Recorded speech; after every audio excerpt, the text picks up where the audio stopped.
Welcome everyone to the California MBA's Q1 Legal Issues Conference, or Legal Issues Committee webinar. I want to thank you all for joining us today.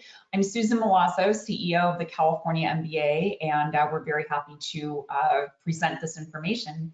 Also joining us today is Samantha Gallagher, who is our Member Engagement Director. If you're a member of the organization and would like to find out ways that you can become more active with us, Sam would be the person that you'd contact, Samantha@cmba.com. We'd love to have you participate. And with that, I will turn it over to the chair of our Legal Issues Committee, Michael Flynn with Buckhalter. Michael, I'll turn it over to you. Thank you, Susan, and welcome everyone to today's Legal Issues Committee quarterly webinar. The topic today is Legal Overview of ADA Issues and Best Practices, Current Legal Landscape of Website Accessibility Challenges, and Best Practices to Mitigate Litigation Risk while Making Digital Platforms accessible to all users. A very timely topic. We're very lucky to have two really excellent speakers who have a wide range of experience in all aspects of this and other related areas. Michelle McGeough of the a partner in Ballard Spahr's Baltimore office, and Kim Phan, a partner in Troutman Pepper's DC office. I'll take a minute to introduce each one of them and give their background and then turn this program over to them. Michelle has extensive experience in a wide range of legal matters, including real estate litigation on behalf of owners, investors, and developers, as well as work on for employers across many industries in a broad range of employment disputes. Materially for this webinar, that work of Michelle's causes her to regularly advise clients in matters involving discrimination, retaliation, wage and hour issues, reductions in force, restrictive covenants, and the Americans with Disabilities Act. And as a result, she provides guidance and training to employers looking to implement effective workplace policies and conduct internal investigations and build out appropriate compliance for those issues, including ADA. She partners with clients to proactively identify issues and create legal solutions specifically tailored to their workforce and business needs. And she's advised many clients with respect to matters involving allegations of workplace sexual harassment and other issues, as well as ADA issues. We're very happy to have Michelle offer her expertise today. I should add that Michelle is also an experienced litigator in real estate and commercial litigation, including a wide range of lender liability and commercial foreclosure, landlord-tenant issues. She's quite experienced with mortgage lending in that regard, and therefore her ADA experience along with that should be of great benefit to everyone listening in today.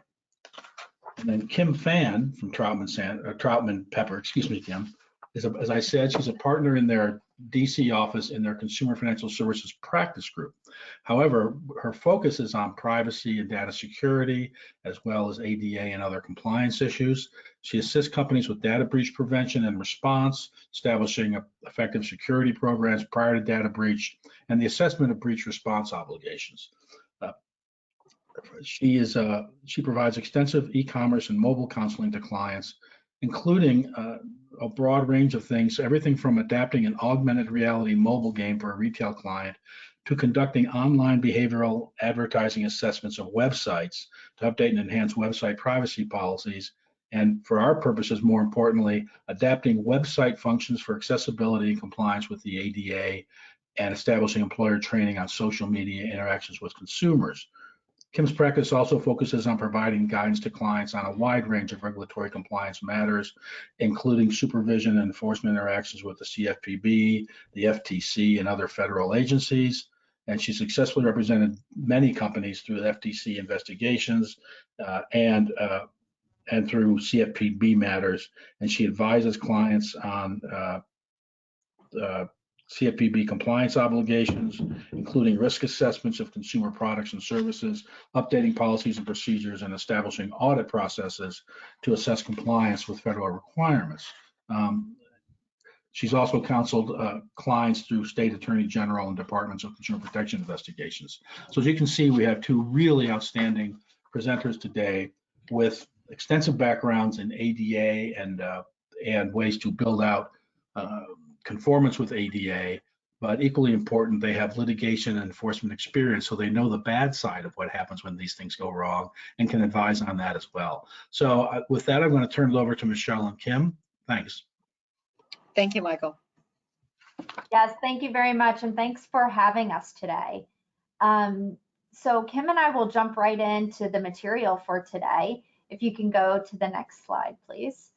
So as Michael mentioned, I'm a litigator. One of my specialties is ADA defense work on behalf of companies that are faced with demand letters and lawsuits asserting a violation of the ADA or similar state laws, especially the California UNRRA Act. So on your screen is an overview of what we hope to accomplish today. Just a quick disclaimer, because we are lawyers, so we always like to start with a disclaimer.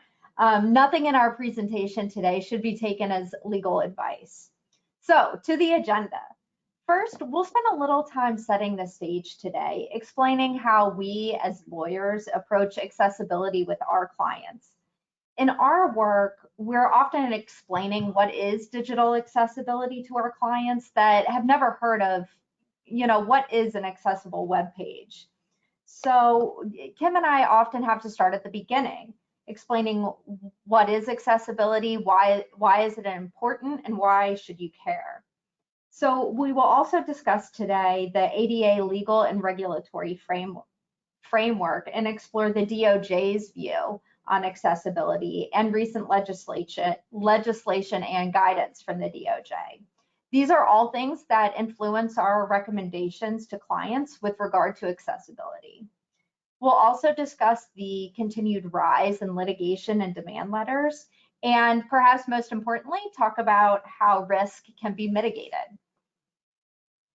Next slide, please. So why be concerned about accessibility? As a litigator, my clients often come to me because they've been hit with a demand letter or a lawsuit. And as we'll discuss in more detail a bit later, we're seeing that demand letters and litigation continues to exponentially increase. California, New York, and Florida continue to be the most popular jurisdictions for these kinds of demands and lawsuits, although I have to say California tops the list. During the pandemic, we're seeing that this litigation continued to rise. We had a short pause in the beginning of 2020 as courts were closed, but very quickly before lots of different kinds of litigation were again active, the demand letters started rolling in, the new lawsuits started rolling in.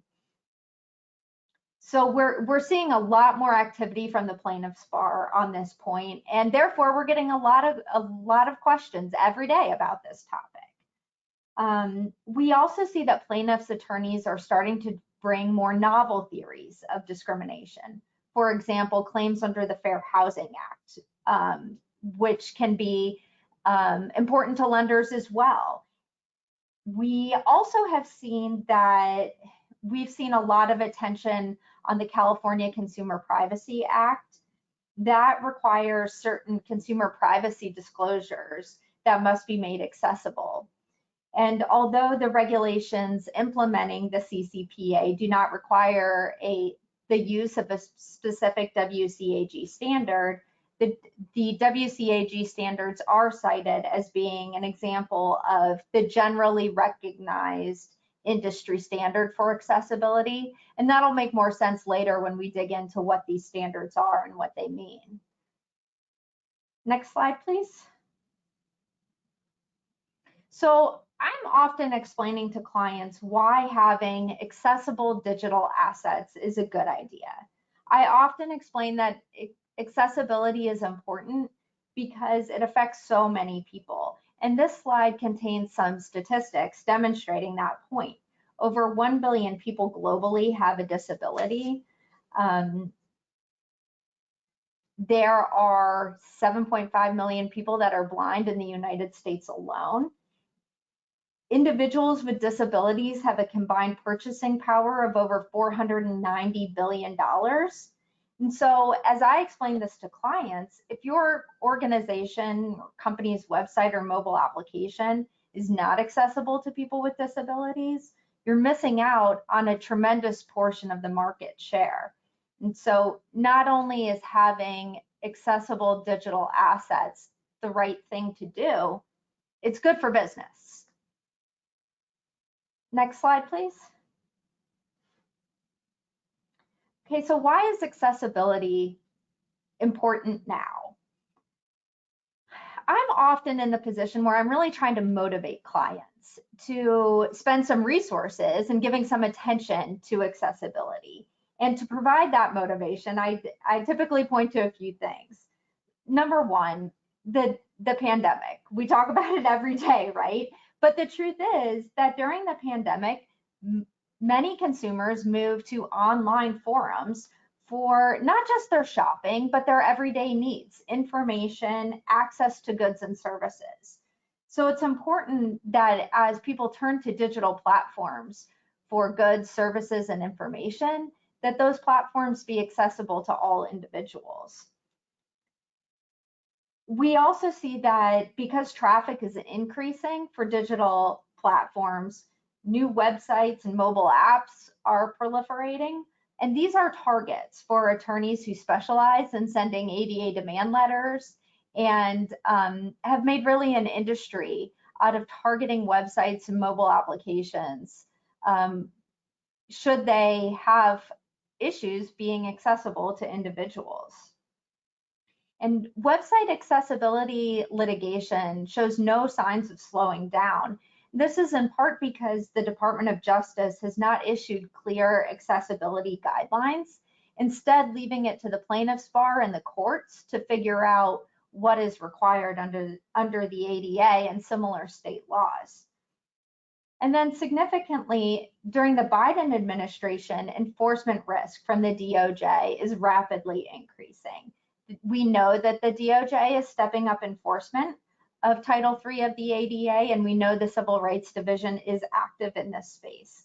So what we see is a return to the Obama era enforcement that we saw previously. Next slide, please. So now I'll hand you off to Kim to talk a little bit about the legal and regulatory framework under the ADA. Oh. Thank you very much, Michelle. So to elaborate on some of the items that Michelle was just telling you about, some of the recent developments on a federal level that should give you pause and make you think about whether or not you want to be addressing ADA more proactively. But to give you a little bit of a background, so Title III of the Americans with Disabilities Act, which Michelle referred to, this was part of the ADA all the way back since the ADA was first enacted in 1990. And the Department of Justice is the federal agency tasked with enforcing and implementing the ADA. Title III specifically is the section of the ADA that applies to private entities, known as places of public accommodation. Title II, for example, addresses state and local governments. Title III is what you as members of CMBA have to worry about. And generally, Title III prohibits companies from discriminating against individuals on the basis of their disability.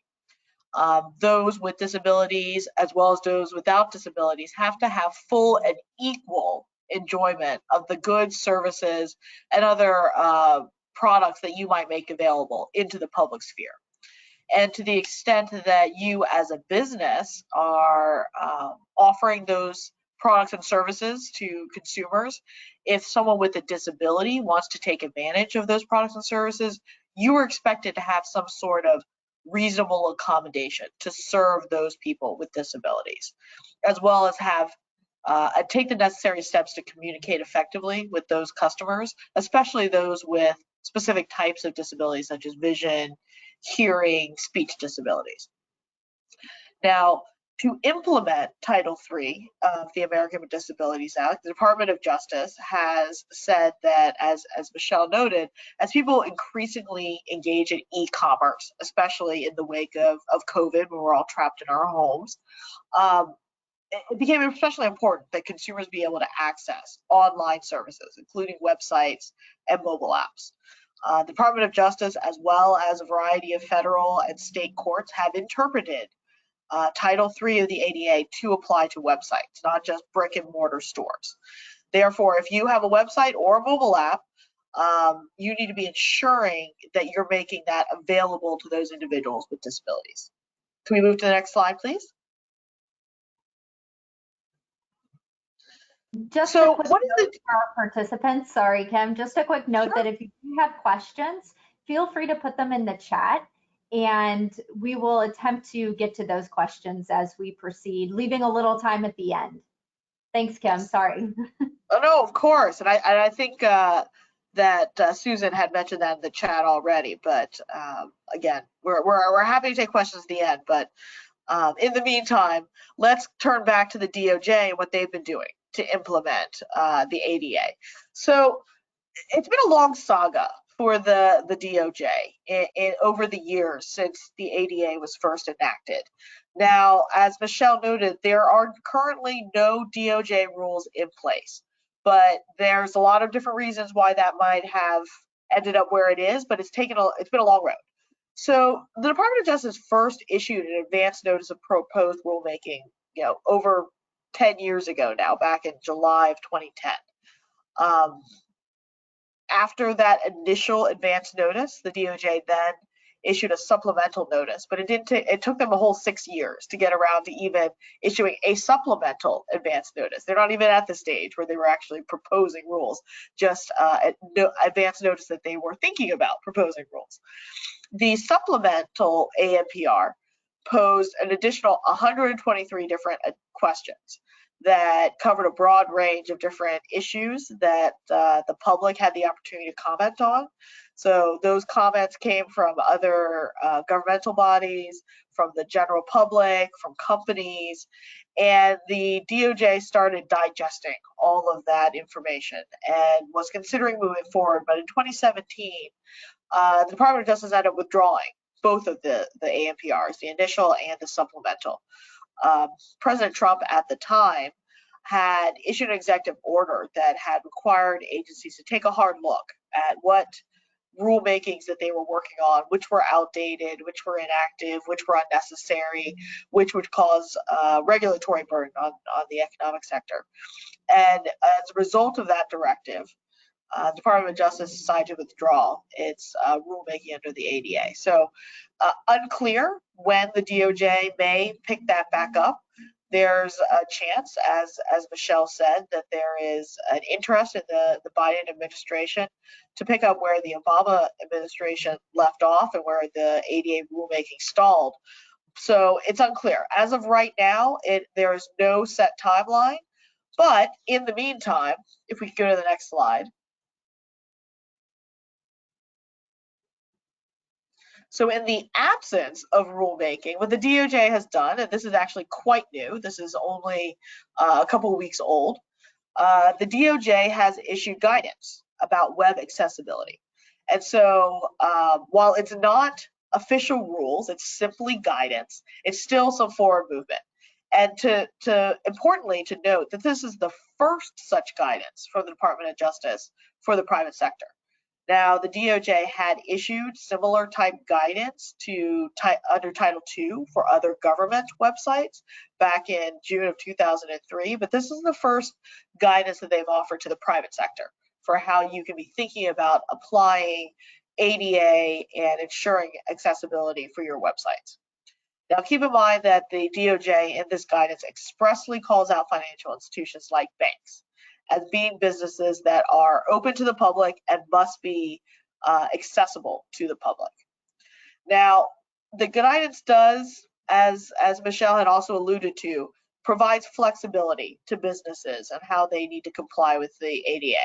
Now, while the Department of Justice does point specifically to the Web Content Accessibility Guidelines, it does not mandate that as a standard for ADA accessibility and compliance. Now, in the guidance, the DOJ offers a number of different examples of the types of website accessibility barriers that they've been seeing. Poor color contrast, which can have a negative impact on individuals with vision disabilities. Use of color alone to provide information, right? So colors that someone with a vision disability might not be able to see. Lack of text alternatives or alternative text on images. So if you have a video or if you have a photo or you have other content that's in an image type file that does not have text that can communicate the content or the messaging in that particular image or video to those with a disability, that could be problematic as well. The DOJ also pointed to issues with regard to inaccessible online forms and mouse-only navigation. Now, most people think of those who are blind or deaf when they think about accessibility, but you have to think there are a lot of different types of disabilities, and all of them are protected by the ADA. So those who may have a mobility disability, unable to navigate using a mouse, needs to be able to have keyboard navigation functionality so they can complete forms, submit applications, apply for a mortgage, make online payments. All of that needs to be accessible in a way that someone with a mobility disability may also be able to navigate.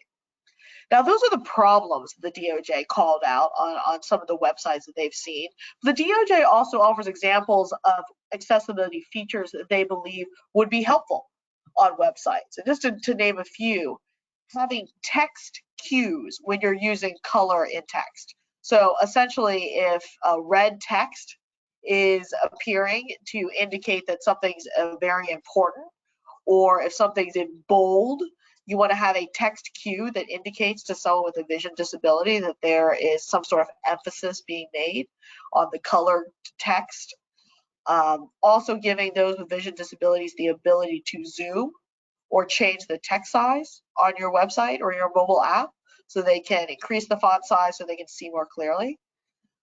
Adding headers to different sections of the website so that it's not just a visual delineation between different sections or different topical areas on your website.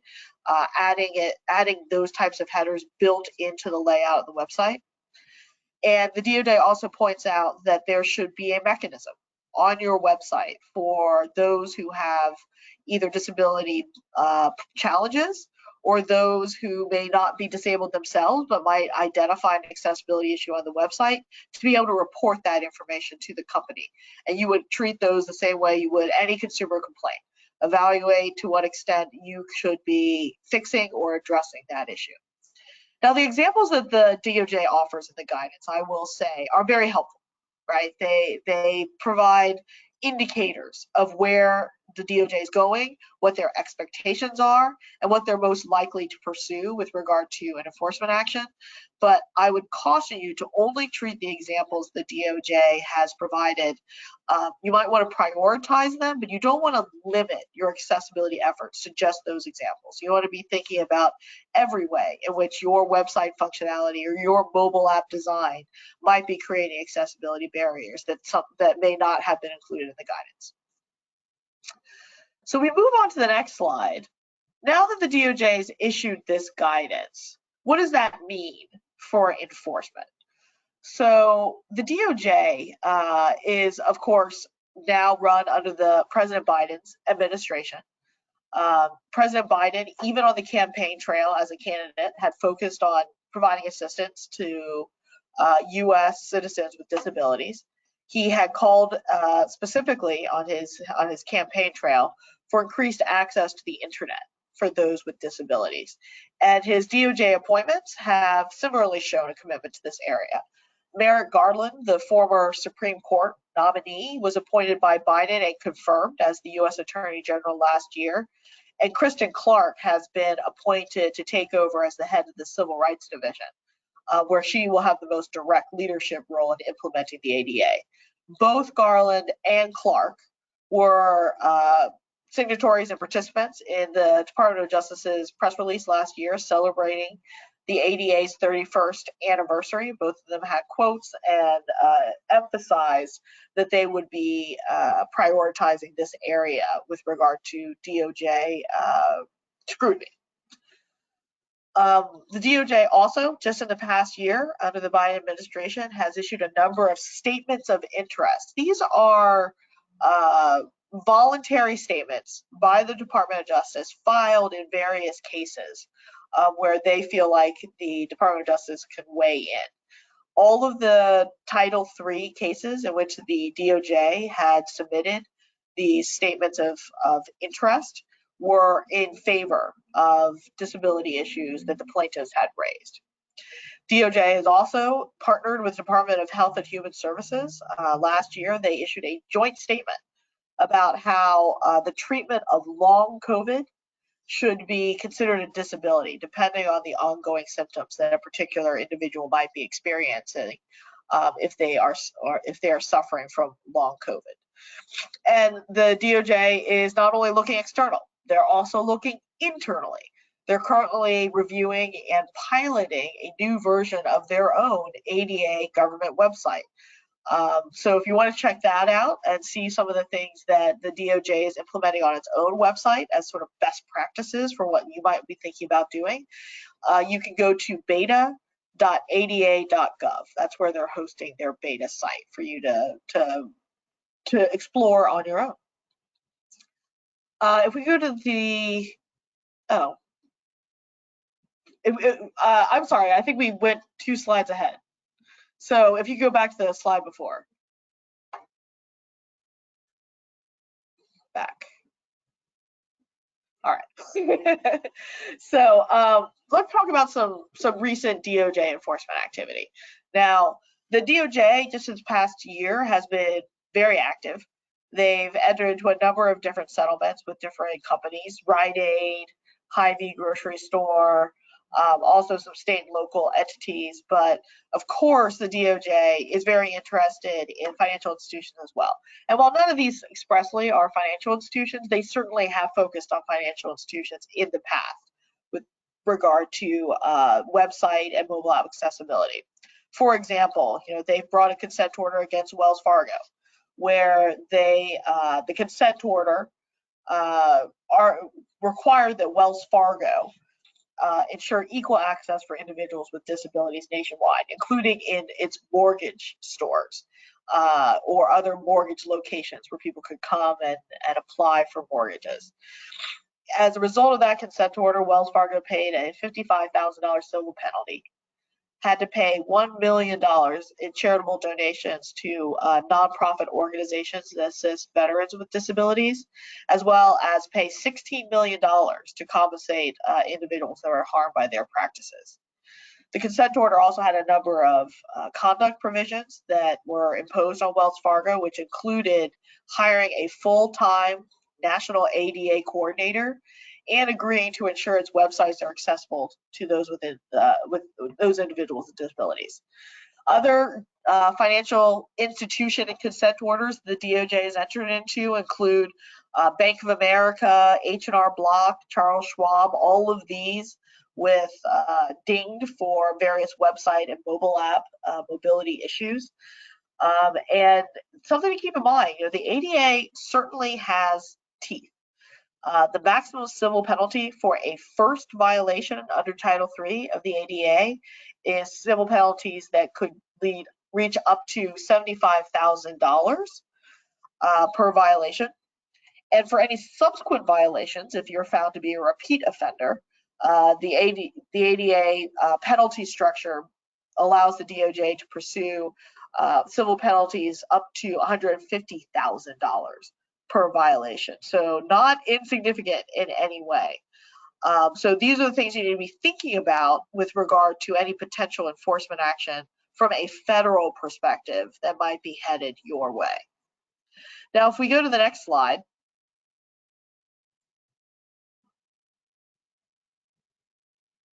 we keep mentioning this one standard, the Web Content Accessibility Guidelines, WCAG.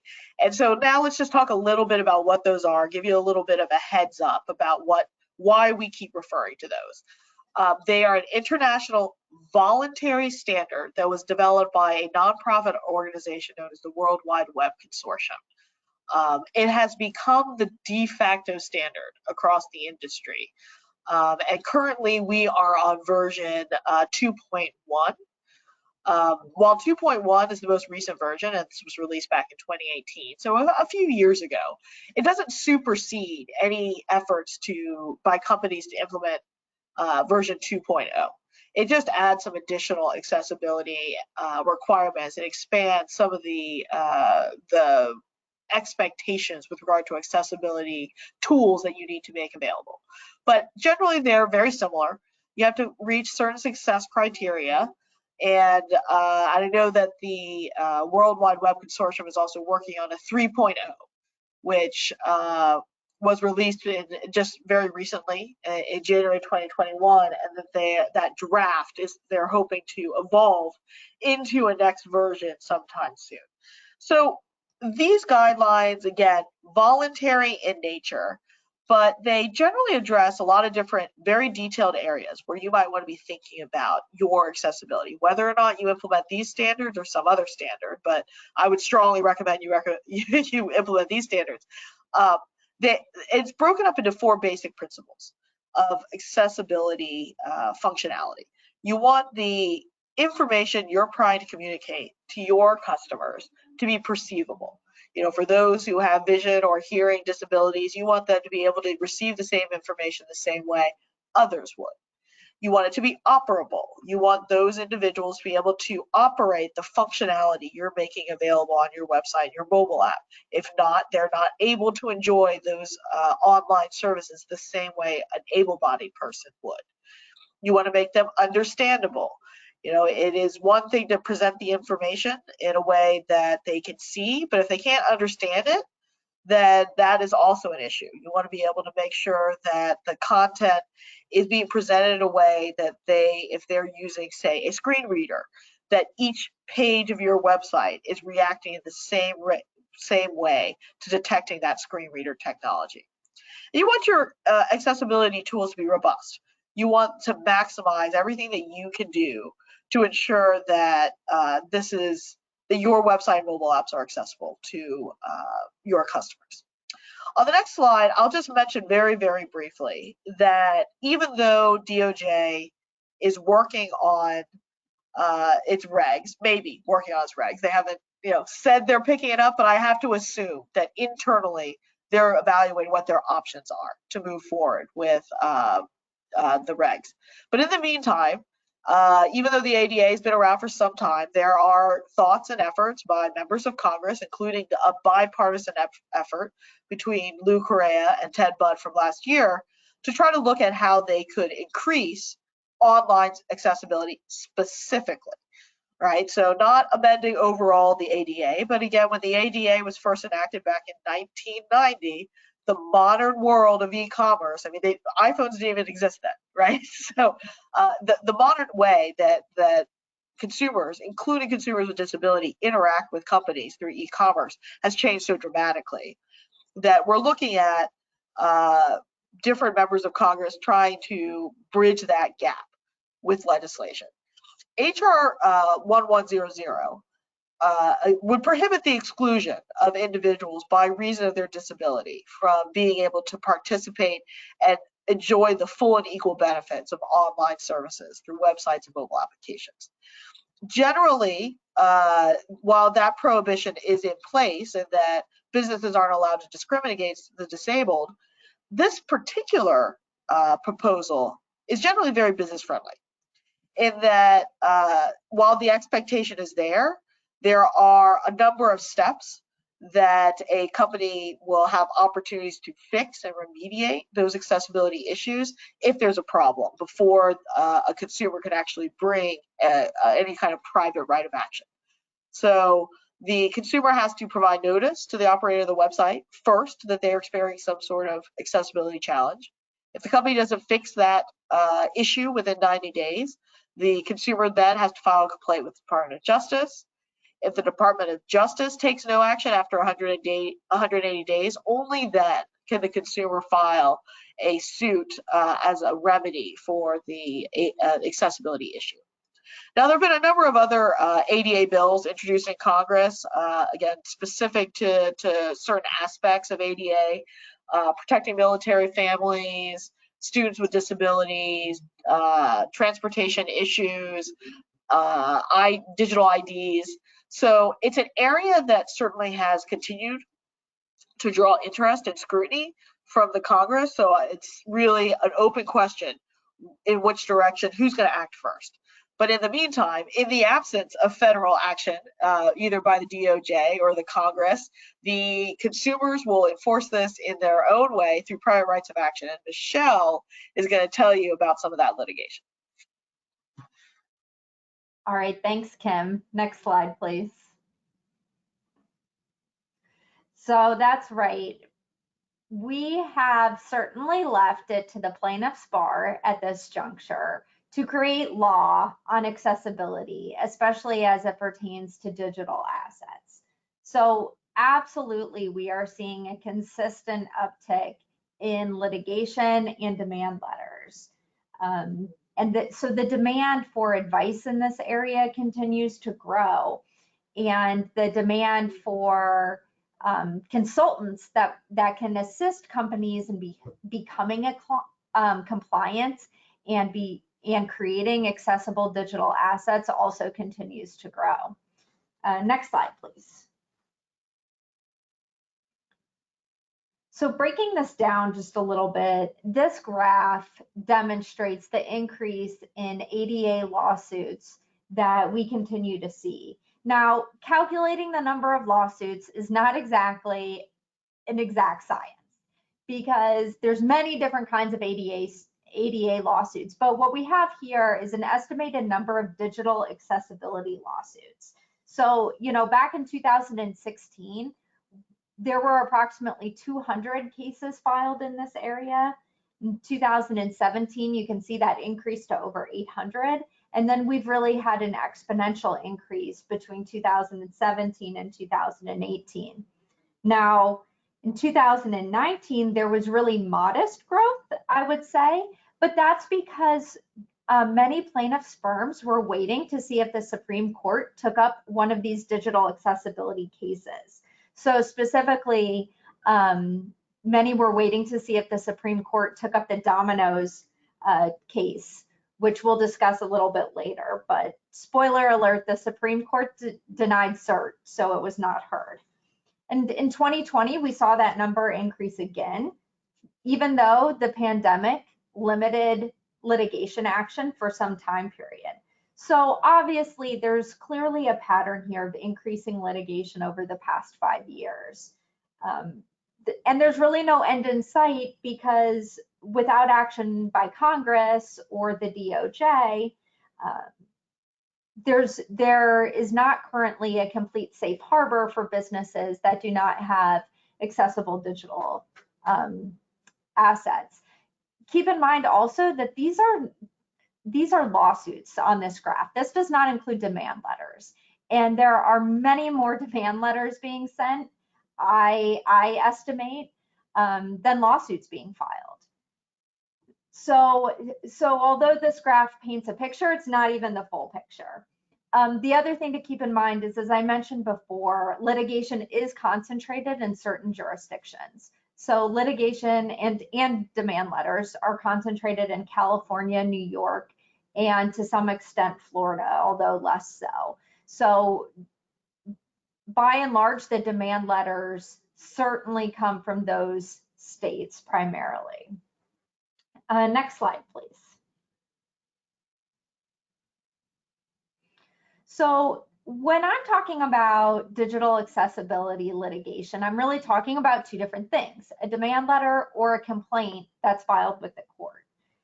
So first, let's talk about demand letters. Some demand letters can be very general. Some do not specifically identify any accessibility barriers at all. The letter might be no more than 1 or 2 paragraphs stating that, from a law firm stating that they have a client, sometimes that client's not even named. And they allege that the client visited the website and encountered some sort of accessibility barrier. Some demand letters will state that the website should be compliant with those WCAG standards we were talking about. And some demand letters will go ahead and include a monetary request. I've seen some that will attach a draft complaint or even a draft settlement agreement. So the complaints that we see in this area also tend to be largely based on forms. The complaints that we see filed with courts are also fairly general, with regard to the list of accessibility barriers that are experienced. So for example, almost every complaint that I've seen filed mentions the lack of alternative text at some point, and just generally asserts that the website is not compatible with screen reading software, which is probably the #1 complaint in both of these demand letters and in litigation. So complaints generally seek injunctive relief.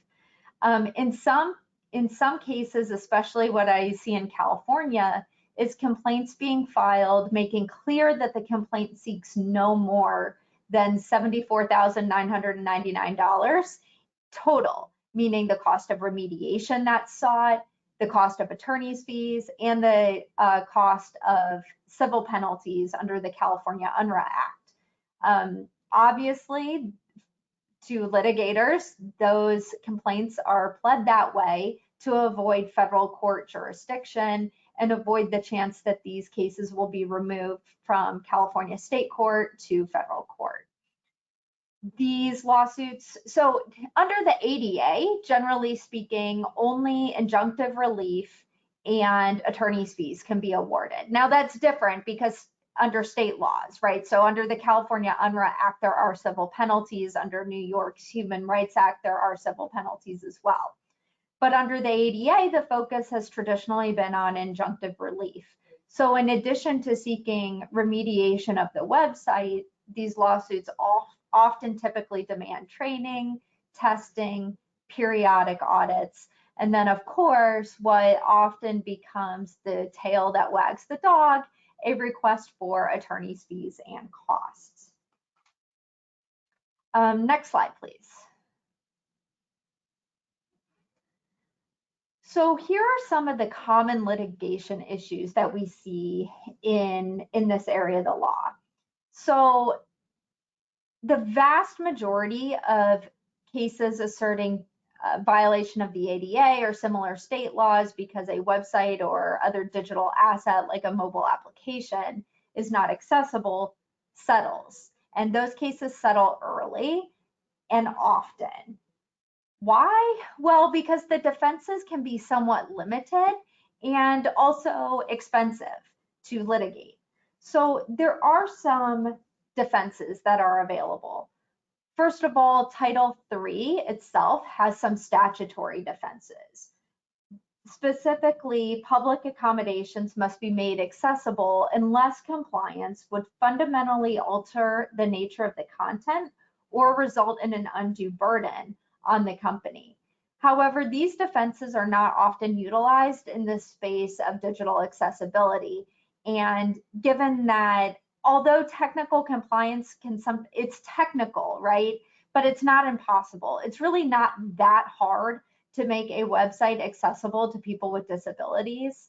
So these particular defenses, undue burden, they really just are not very applicable to digital accessibility. We see them utilized much more frequently in cases involving physical accessibility. You know, if you need to tear down a building to make it accessible or create some abnormal design feature, that's where your fundamental alteration or undue burden defenses are much more likely to have traction. Standing is often a question that I hear all the time. Generally speaking, to have standing, a plaintiff must demonstrate real and immediate threat of injury by the defendant, and the injury cannot be speculative. So in some cases, standing has been a successful defense. And one of the easiest examples to understand is in the context of a credit union. For example, there was a case where a digital accessibility lawsuit was filed by a plaintiff that was not a member of a credit union. That plaintiff asserted there were certain online accessibility barriers. That case was dismissed because the plaintiff was not even eligible to be a member of that credit union. In other jurisdictions, standing is considered to be a little bit more broad. For example, there are cases out there that have held that even testers have standing. What are testers? People that go to your website simply to see if it's accessible, and if it isn't, they plan to sue you.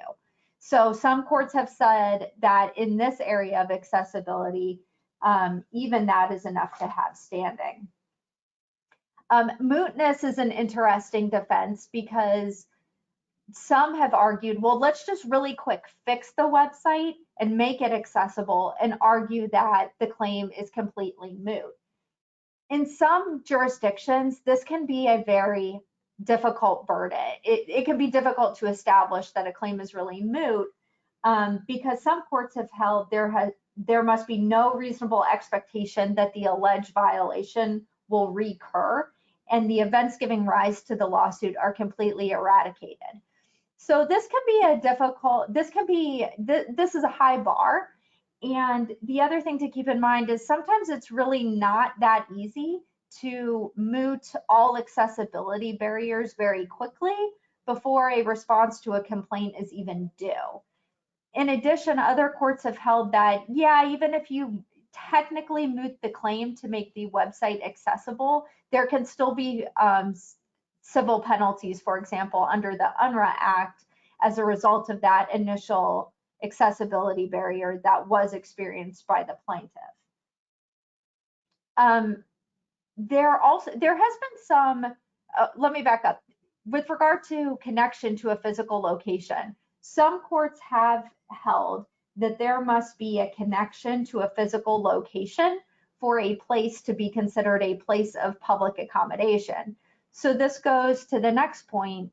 There's some recent case law out of the Eastern District of New York, for example, that has held that informational websites, that is websites that are providing information rather than goods or services that are not connected to a place of public accommodation, should not be subject to the ADA and therefore do not need to be accessible. So for example, in the Eastern District of New York, there's two recent cases relating to media companies. So there, a court found that a newspaper publisher was not considered a place of public accommodation because there was no connection to a physical location.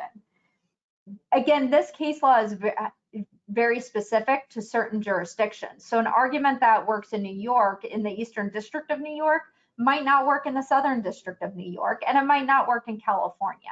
So what we're starting to see overall is some glimmer that some courts are starting to push back against the onslaught of litigation. You know, the same person will file 10, 20, even hundreds of lawsuits on this same topic.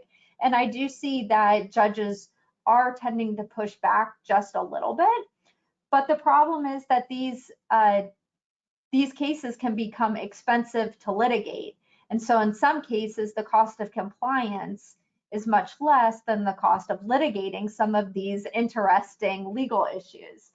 So next slide, please.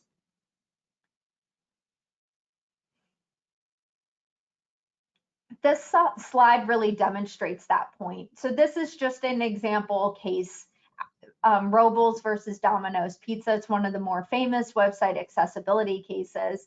And because I want to leave some time to talk about compliance, I'll go through this very quickly. But the takeaway here is this case took forever.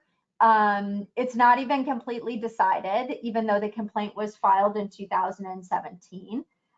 It's gone back up through the appellate courts, sent back to the trial court level. And after the Supreme Court refused to hear the case, one interesting takeaway from this case is that Domino's had argued that its telephone helpline was a satisfactory replacement for an accessible website. Like there was an alternative way to obtain the information that the plaintiff sought. That was rejected by the court. So the takeaway here is that if you're interested in litigating some of these interesting defenses, you're going to spend a lot more money if your case looks like this one than you might if you invest the money into creating an accessible digital platform. And again, as we discussed previously, that actually makes a lot of sense from a business perspective. So next, with the next slide, I'll turn it back to Kim to talk a little bit about risk management.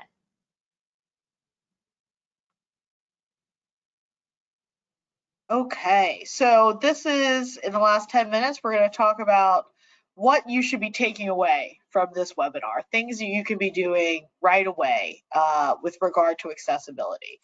And the one thing the message I would want to give is really that it's never too early to start. If this is an issue that you've never thought about and never been able to find the time to address, don't substitute perfection for progress, right? Make sure that you're moving forward in some way, even if you don't have the time and the resources and the personnel to do a full audit and to build out and remediate all the different accessibility issues there might be on your website and your mobile app. Just get started. Start somewhere. And usually that means getting key stakeholders involved, getting buy-in from your business to ensure that they understand that really this is a value add, right? Those with disabilities are prospective customers. If you are eliminating barriers to them using your products and services, that is a good thing. Think about having and appointing an accessibility coordinator. I know that is another FTE potentially, or maybe this is someone who is an existing employee. You can add this to their stable of areas that they're already handling. What I would caution you against is relying exclusively on outsourcing all of your ADA compliance. This is something that you want to have some in-house oversight of and management of. And pick a standard, any standard, but make sure that that standard is WCAG, right? So while it is considered voluntary and that there are other standards available to you, this is by far and away the one that has been embraced on both the federal and state level. And so that's really where I would recommend you gravitate toward. As far as audits, the DOJ guidance that was just issued that we talked about earlier, they specifically said when checking for accessibility issues with your website and your mobile app, they talked about how there are these automated accessibility checkers, these interlays that you can put over your website and your mobile app to help you identify and fix problems. But the DOJ cautioned that you have to be very careful with those types of tools. Those types of tools could generate a clean report. That doesn't necessarily mean that everything is actually accessible, or it could create some false positives, and then you are looking for accessibility barriers that don't exist. The DOJ said that you should be pairing any sort of automated tools and technologies for assessing your website accessibility with a manual check by a human person who has that particular disability and can identify where there might be barriers and accessibility challenges. Kim, And of course, I'm glad you brought that up. Yes. About those, sometimes they're called widgets, if you hear that term, or like Kim said, overlays. We're starting to see an uptake in litigation in that area too. So those are sometimes a cheap fix, but absolutely you get what you pay for there. And they do not provide a full defense to a lawsuit. Yeah, and while they might be, again, understanding not every company can devote the time and resources and has the budget to do this right away. Again, while it could be a quick fix, the DOJ is not saying don't use those tools. They're saying pair those tools with human testing as well. So again, don't make some progress. We're not saying don't use them if that's the only thing you can afford at this time, but definitely you want to be using those in conjunction with other tools as well. And then you need to be thinking about the post audit, how you're going to remediate. Do you need internal folks to be trained on how to remediate these sort of your website developers? Do they need training in this area? Do you need to establish some sort of timeline on how you're going to get the right staff, resources, and budget, and overcome some of those constraints to continue to move forward? How are you going to run subsequent audits?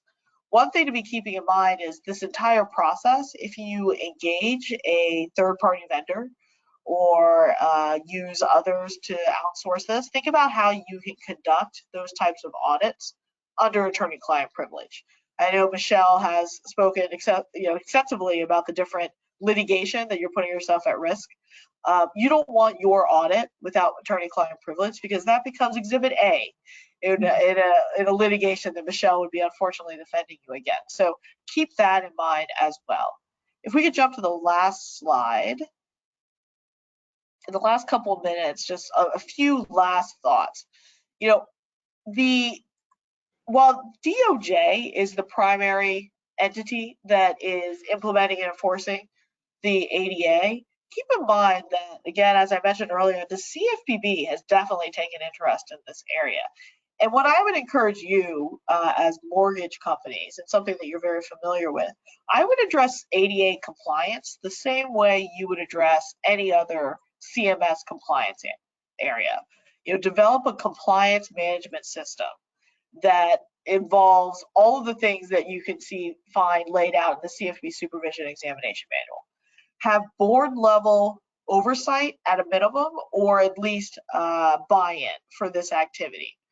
Have policies and procedures in place, both consumer facing, such as an accessibility statement on your website, or internal, an internal digital accessibility policy that says how you are approaching digital accessibility.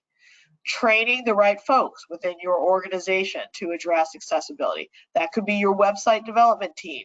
That could be your marketing folks. It could be the consumer direct customer call center agents, right? Anyone that might have responsibilities with regard to how ADA responsibilities are implemented at your company should be getting appropriate training. Monitoring and auditing, just as we just said, you want to make sure that the tools that you're putting into place are actually effective to assess your accessibility and whether or not there are areas that you need to be looking at to enhance. Vendor management, to the extent that you are utilizing any vendors, third parties to develop mobile app functionality or your website, you need to be thinking about, are they properly trained and implementing accessibility on your website and mobile app? And then, of course, consumer complaints.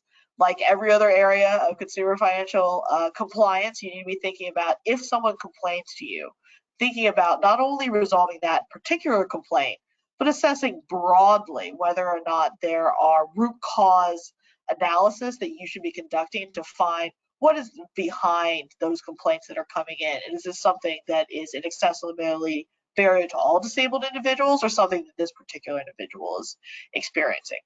So those are just a few tips. We've got 1 minute left in case there are any questions. And I will, I guess, direct it back to Susan to close us out. Yes, thank you so much. So much great information.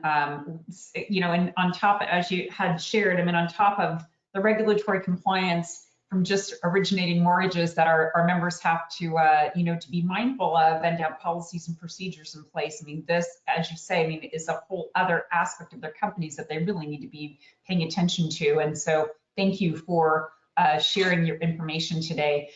If you have a question for either of our presenters, you can post that in the question dialog box.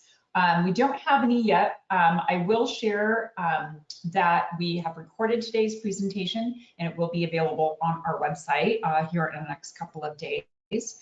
I think we not seeing any questions, we can go ahead and close it out. Michael, I can turn it over to you if you would like to wrap up our presentation today.